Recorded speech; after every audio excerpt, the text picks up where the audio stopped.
So yan, sasagutin natin yung mga nagko-comment na mag-video daw ako ng tutorial about sa dito.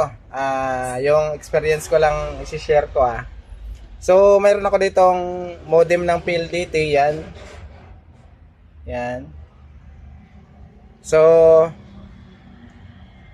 yung yung nag-request na tutorial kung gumagana daw yung mga port niya. So para sa akin dito sa Albay, yung port niya lahat yan gumagana. Yan. Port 1, port 2, port 3, port 4. So dito sa akin, dito sa Albay gumagana lahat yan. Pero sa iba hindi yan gumagana. Ang gumagana lang sa iba, ang kadalasan na gumagana niyan sa iba yung one port, yung port 1 lang. Pero pwede mo naman i-enable yung tatlo kung sakaling hindi gumagana yung tatlo. Pwede mo siyang enable. Di ko alam kung kung kaya nyo i-enable, pero pwede yan. Pwede nyo rin i-request sa office ng PLDT sa inyo na paganahin yon. Pero kung isa lang naman port, para mas marami kayong magamit, bibili kayo ng switch sub. So isi-share ko sa inyo yung pwedeng gawing switch sub para sa PLDT modem. Lahat ng hub pwede dyan.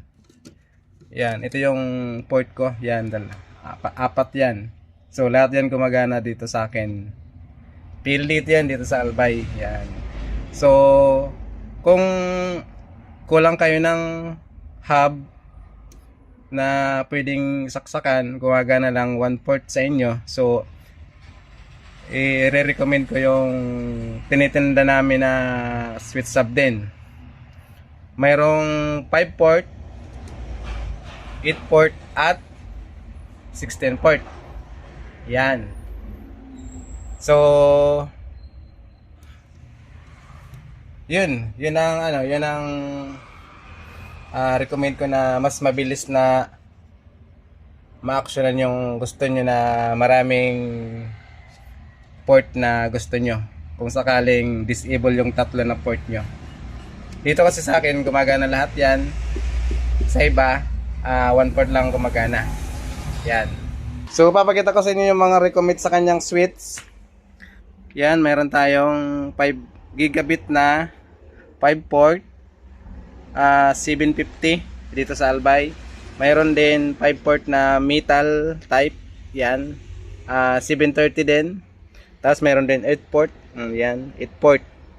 Lahat yan gigabit, mga mga branded na switch sub. Yan. Yan siya, yan siya guys, yan. So mayroon din tayong non giga. Ay ito, non giga na 8 port 450. Tapos non giga na 5 port 290. Tapos mayroon din tayong gigabit na Mercosys, mas mura siya, 950. Yan.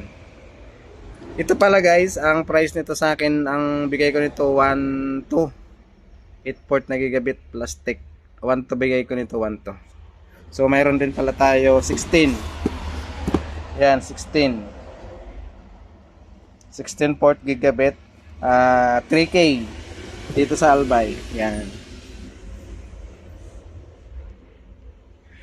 So kung gusto niyo na mag-extend ng Wi-Fi router, marami tayong router dito. Yan, yung basic lang na router, nasa 600. Yan. Kung gusto niyo naman malakasan na router, meron dito. Yan. Yan. Yan. Yan guys, mga Wi-Fi 6, mga bagong router.